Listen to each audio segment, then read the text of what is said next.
എല്ലാവർക്കും നമസ്കാരം. നമ്മുടെ പുതിയ വീഡിയോയിലേക്ക് സ്വാഗതം. ഇന്നത്തെയും നമ്മുടെ വീട്ടില് വളരെ എളുപ്പത്തിൽ തന്നെ തയ്യാറാക്കി എടുക്കാൻ പറ്റുന്ന നാടൻ ഊണാണ്.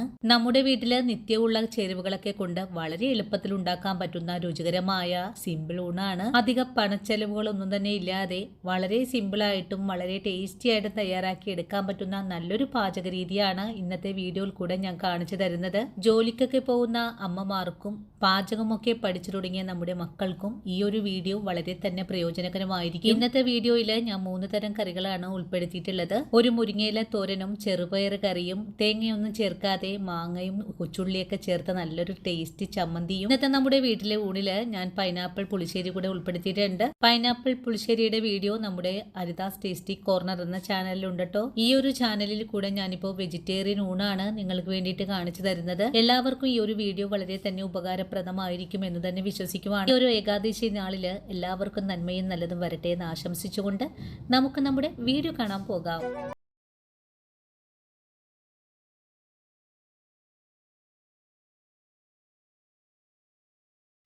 ചെറുപയർ കറി തയ്യാറാക്കാൻ വേണ്ടിയിട്ട് ഞാനിവിടെ 1/4 കിലോ അളവിലാണ് പയറെടുത്ത് കഴുകി വൃത്തിയാക്കി എടുത്ത് വെച്ചിട്ടുണ്ട്.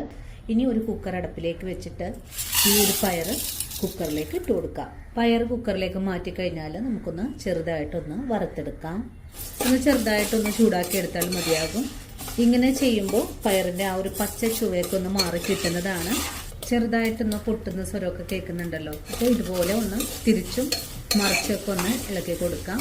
പയറിലെ ആ വെള്ളം ഒന്ന് ഒഴിക്കിട്ടിയാൽ മാത്രം മതിയാകും. പയർ വേവിച്ചെടുക്കുന്നതിലേക്ക് നമുക്ക് ഒരു സവാള ചേർക്കണം. എരിവിനായിട്ട് ഒരു 5 പച്ചമുളക് ചേർക്കണം. നമ്മളിതിലേക്ക് മുളക് പൊടിയുടെ അളവ് വളരെ കുറവാണ് ചേർക്കുന്നത്. ഇനി കുറച്ച് കറിവേപ്പില ചേർക്കാം. ഇനി വേണ്ടത് 3 അല്ലി വെളുത്തുള്ളിയാണ്. വെളുത്തുള്ളി നമുക്കൊന്ന് 2 ഭാഗമായിട്ടൊന്ന് പിളർന്നിടാം. ഇനി ആവശ്യത്തിനുള്ള ഉപ്പ് ചേർക്കാം. വെള്ളം ഒഴിച്ചു കൊടുക്കണം. പയർ വേവിക്കാൻ വെള്ളം ഒഴിച്ചു കൊടുക്കുമ്പോൾ പയറിന്റെ മുകളിൽ നിൽക്കുന്ന രീതിയിലായിരിക്കണം വെള്ളം വേണ്ടത്. നമ്മുടെ പയർ കറി അത്യാവശ്യം ചാറോട് കൂടിയിട്ടുള്ളതാണ്. നമ്മുടെ ചോറിന്റെ ഒപ്പം ഒഴിച്ച് കഴിക്കാൻ പറ്റിയ രീതിയിലാണ് കേട്ടോ തയ്യാറാക്കി എടുക്കുന്നത്.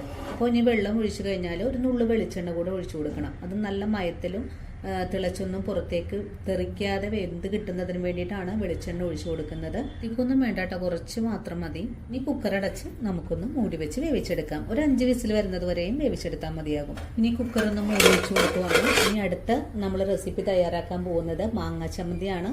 ഇതൊരു പ്രത്യേക രീതിയിലുള്ളൊരു ചമ്മന്തിയാണ്. നമ്മളിതിലേക്ക് നാളികേരം ചേർക്കുന്നില്ല. ഞാനിവിടെ ഇതുപോലൊരു മാങ്ങയാണ് കേട്ടോ എടുത്തിട്ടുള്ളത്. ഇത് നമുക്ക് തോലെല്ലാം കളഞ്ഞ് ഒന്ന് കട്ട് ചെയ്തെടുത്തിട്ട് വരാം. അങ്ങനെ 5 വിസിലിന് ശേഷം പയറിൻ്റെ ഫ്ലെയിം ഓഫ് ചെയ്തിട്ടുണ്ടായിരുന്നു. ഇപ്പോൾ നല്ലതുപോലെ തണുത്ത് വന്നിട്ടുണ്ട്. നമുക്ക് കുക്കറിന് തുറന്ന് നോക്കാം. നമ്മുടെ പയർ ഇവിടെ നല്ലതുപോലെ തന്നെ വെന്ത് വന്നിട്ടുണ്ട്. നമുക്ക് എങ്ങനെയാണ് ഇതൊരു കറിയാക്കി മാറ്റുന്നതെന്ന് നോക്കാം. അപ്പോൾ നമുക്കിനി പയർ കറി തയ്യാറാക്കുന്നത് എങ്ങനെയാണെന്ന് നോക്കാം. ഇതിനായിട്ടൊരു ചീനച്ചട്ടി അടുപ്പിലേക്ക് വെച്ചിട്ടുണ്ട്. ചട്ടി ചൂടായി വരുമ്പോഴേക്കും നമുക്കിതിലേക്ക് വെളിച്ചെണ്ണ ഒഴിച്ചു കൊടുക്കാം. വെളിച്ചെണ്ണ ചൂടായി വന്നിട്ടുണ്ട്. നമുക്കിതിലേക്ക് കടുകിട്ട് പൊട്ടിച്ചെടുക്കാം. കടുക് പൊട്ടി തുടങ്ങിയിട്ടുണ്ട്. കടുക് പൊട്ടി വരുമ്പോഴേക്കും ഒരു സവാള ഒന്ന് പൊടിയായി കട്ട് ചെയ്തതാണ് ഇതുകൂടി ചേർക്കണം. ഇനി സവാള ചേർക്കാം. സവാള ചേർത്തൊന്ന് വഴറ്റി കൊടുക്കാം. ഈ സവാളയിലേക്ക് കുറച്ച് കറിവേപ്പിലയും കൂടെ ചേർക്കാം. വീണ്ടും വഴറ്റിയെടുക്കാം. സവാള ഇപ്പോൾ ഒന്ന് മുരിഞ്ഞൊക്കെ തുടങ്ങിയിട്ടുണ്ട്. ഇനി ഇതിലേക്ക് മഞ്ഞൾപ്പൊടി ചേർക്കണം. 1/4 ടീസ്പൂൺ മഞ്ഞൾപ്പൊടി ചേർത്തിട്ടുണ്ട്. മഞ്ഞൾപ്പൊടിയും കൂടി ചേർത്തിട്ട് വീണ്ടും ഒന്നുകൂടെ ഇതുപോലെ ഇളക്കി യോജിപ്പിച്ചതിന് ശേഷം എരിവിനായിട്ടുള്ള മുളക് പൊടി കൂടെ ചേർക്കാം. മുളക് പൊടി നമുക്ക് വളരെ കുറച്ച് തന്നെ മതിയാകും. നമ്മളിതിലേക്ക് 5 പച്ചമുളക് ചേർത്തിട്ടുണ്ട്. മുളക് പൊടി കൂടി ചേർത്തിട്ട് വീണ്ടും നല്ലതുപോലെ ഇളക്കി യോജിപ്പിച്ച് കൊടുക്കാം. ഈ സമയത്ത് ഇതിലേക്ക് ഒരു ചെറിയ തക്കാളി കട്ട് ചെയ്തതാണ് ചേർക്കുന്നത്. തക്കാളി കൂടി ചേർത്തിട്ട് നല്ല പോലെ ഒന്ന് വഴറ്റിയെടുക്കാം. തക്കാളി സോഫ്റ്റായിട്ടൊന്ന് വെന്ത് കിട്ടാനായിട്ട് കുറച്ച് വെള്ളം ഒഴിച്ചെടുക്കാം. വീണ്ടും നല്ലതുപോലെ ഇളക്കി യോജിപ്പിച്ചതിന് ശേഷം നമുക്കിതൊന്ന് മൂടി വെക്കാം. ഇനി നമുക്ക് 1 മിനിറ്റ് നേരം മൂടി അടച്ചു വെച്ചിട്ടുള്ള ഈ ഒരു താളിപ്പൊന്ന് തുറന്ന് നോക്കാം. ഈ ഒരു രീതിയിൽ തക്കാളികൾ കഷ്ണങ്ങളൊക്കെ ഒന്ന് വെന്ത് വന്നിട്ടുണ്ട്. ഇനി നമുക്കിതിലേക്ക് പയർ ചേർക്കാം. ഇതെല്ലാം കൂട്ടി യോജിപ്പിച്ച് ഇളക്കി കൊടുക്കാം. നമ്മുടെ പയർ വേവിച്ച കുക്കറിൽ ഒരു നുള്ളു വെള്ളവും കൂടെ ഇതിലേക്ക് ചേർത്ത് കൊടുക്കാം. ഇനി ഇതെല്ലാം ഒന്ന് ചേർത്തിളക്കി കൊടുക്കാം. തിളച്ചു വരുന്ന താമസം മാത്രമേ ഉള്ളൂ. നമ്മുടെ വളരെ രുചികരമായിട്ടുള്ള ചെറുപയർ കറി തയ്യാറാക്കി എടുക്കാനായിട്ടും കറി ഇപ്പോൾ ഒന്ന് ചൂടായി തുടങ്ങിയിട്ടുണ്ട്. ഒന്ന് ചെറുതായിട്ട് തിളയെല്ലാം വരുന്ന സമയത്ത് ഫ്ലെയിം ഓഫ് ചെയ്ത് കൊടുക്കുക. അങ്ങനെ പയർ കറി ഇവിടെ തിളച്ചു തുടങ്ങിയിട്ടുണ്ട്. നമുക്കൊന്നും കൂടി ഇളക്കി യോജിപ്പിച്ചതിന് ശേഷം ഫ്ലെയിം ഓഫ് ചെയ്ത് കൊടുക്കാം. ഇതിനായിട്ട് നമുക്ക് മാങ്ങ ചമ്മന്തി തയ്യാറാക്കാം. ഇതിനായിട്ട് നമ്മൾ നേരത്തെ കാണിച്ച മാങ്ങ ഒന്ന് കട്ട് ചെയ്തെടുത്തിട്ടുണ്ട്. കൂടെ തന്നെ വേണ്ടത് കൊച്ചുള്ളിയാണ്. പിന്നെ ഒരു 4 വറ്റൽമുളക്, ഒരു 3 പച്ചമുളക്, ഒരു കഷ്ണം ഇഞ്ചി, കുറച്ച് കറിവേപ്പില. ഇത്തരം കാര്യങ്ങളാണ് എടുത്തിട്ടുള്ളത്. നമ്മളിതിലേക്ക് തേങ്ങ ഒന്നും ചേർത്തിട്ടില്ല. നമുക്കൊരു മിക്സിയുടെ ജാറിലേക്ക് ഇട്ട് കൊടുത്തിട്ട് നമുക്കിതൊന്ന് അരച്ചെടുത്തിട്ട് വരാം. അതുപോലെ ചെറിയ ജാറിലാണ് ഞാനിതെല്ലാം ആക്കിയിട്ടുള്ളത്. ഇനി നമുക്കിതൊന്ന് അരച്ചെടുത്തിട്ട് വരാം. ഈ ഒരു രീതിയിലാണ് നമ്മൾ ചതച്ചെടുത്തിട്ടുള്ളത്. നമുക്കിതൊരു പാത്രത്തിലേക്ക് മാറ്റാം. ചമ്മന്തി പാത്രത്തിലേക്ക് മാറ്റി കഴിഞ്ഞാൽ നമുക്കിതിലേക്ക് കുറച്ച് പച്ച വെളിച്ചെണ്ണ കൂടെ ഒഴിച്ചു കൊടുക്കണം. ഇനി ഇതെല്ലാം കൂട്ടി യോജിപ്പിച്ച് ഒന്നിളക്കി കഴിഞ്ഞാൽ വളരെ രുചികരമായിട്ടുള്ള മാങ്ങ പച്ചമുളക് ഉള്ളിച്ചമ്മന്തി ഇവിടെ റെഡി ആയിട്ടുണ്ട്. അപ്പോൾ ഇനി നമുക്ക് നമ്മുടെ മാങ്ങ ചമ്മന്തി ഇവിടെ റെഡിയാണ്. നമുക്ക് ഈ ചമ്മന്തി മാറ്റി വെച്ചതിന് ശേഷം അടുത്ത റെസിപ്പി എന്താണെന്ന് നോക്കാം. നമുക്ക് മുരിങ്ങയില തോരൻ തയ്യാറാക്കാം. ഇതിനായിട്ട് കുറച്ച് മുരിങ്ങയില ഇതുപോലെ കഴുകി ഒന്ന് ചെറുതായിട്ടൊന്ന് കട്ട് ചെയ്തൊക്കെ വെച്ചിരിക്കുവാണ്. കഴുകി ഇതിൻ്റെ വെള്ളമെല്ലാം പോയി കിട്ടണം. അപ്പോൾ ഇനി നമുക്ക് തോരൻ തയ്യാറാക്കാം. മുരിങ്ങയില തോരൻ എങ്ങനെയാണ് തയ്യാറാക്കുന്നതെന്ന് നോക്കാം. അതിനായിട്ട് ഒരു പാൻ അടുപ്പിലേക്ക് വെച്ചിട്ടുണ്ട്. പാൻ ഒന്ന് ചൂടായി വരുമ്പോൾ നമുക്കിതിലേക്ക് വെളിച്ചെണ്ണ ഒഴിച്ചു കൊടുക്കാം. ഇനി ഇതിലേക്ക് കടുക് ചേർക്കാം. കടുക് പൊട്ടി വന്നിട്ടുണ്ട്. നമുക്കിതിലേക്ക് 1 ടീസ്പൂൺ പുഴുങ്ങലരി ചേർക്കാം. പുഴുങ്ങലരിയുടെ കൂടെ തന്നെ ഒരു നുള്ളു നല്ല ജീരകം കൂടെ ചേർക്കാം. വറവെല്ലാം മൂത്ത് കഴിഞ്ഞാൽ നമുക്ക് 3 വറ്റൽമുളക് ചേർക്കാം. വീണ്ടും ഇളക്കി യോജിപ്പിച്ച് കൊടുക്കാം. ഇനി ഒരു സവാള പൊടിയായി കട്ട് ചെയ്ത് ചേർക്കാം. ഇനി ഒരു സവാള ഇതിൽ ചേർത്ത് നല്ലതുപോലെ ഒന്ന് വഴറ്റിയെടുക്കാം. വഴറ്റുന്ന സവാളയിലേക്ക് എരിവിന് ആവശ്യമായ 4 പച്ചമുളക് കട്ട് ചെയ്ത് ചേർക്കാം. വീണ്ടും ഇതെല്ലാം കൂട്ടി ചേർത്ത് ഇളക്കി കൊടുക്കാം.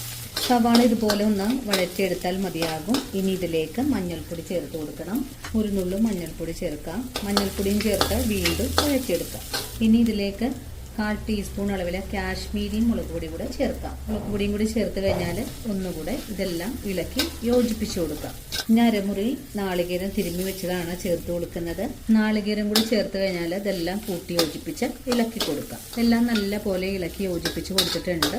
ഇനി ഇതിലേക്ക് ആവശ്യത്തിനുള്ള ഉപ്പ് കൂടി ചേർക്കണം. ഉപ്പും ചേർത്ത് ഒന്നുകൂടി ഇളക്കി യോജിപ്പിച്ച് കൊടുത്തിട്ടുണ്ട്. ഇനി ഇതിലേക്ക് നമുക്ക് കട്ട് ചെയ്ത് വെച്ചിരിക്കുന്ന മുരിങ്ങയില ചേർക്കാം. തേങ്ങയിൽ വെള്ളമയൊക്കെ ഒന്ന് വറ്റിയതിന് ശേഷമാണ് മുരിങ്ങയില ചേർക്കേണ്ടത്. മുരിങ്ങയില ചേർക്കുമ്പോൾ ഒന്ന് കട്ട് ചെയ്ത് ചേർക്കുവാണെങ്കിൽ കാണാനൊക്കെ നല്ലൊരു ഭംഗി ഉണ്ടാവും. നമുക്ക് മുരിങ്ങയില ഇതുപോലെ ഒന്ന് അമർത്തി വെച്ച് കൊടുത്തതിന് ശേഷം 1 മിനിറ്റ് നേരം ഒന്ന് മൂടി വെച്ച് കൊടുക്കാം.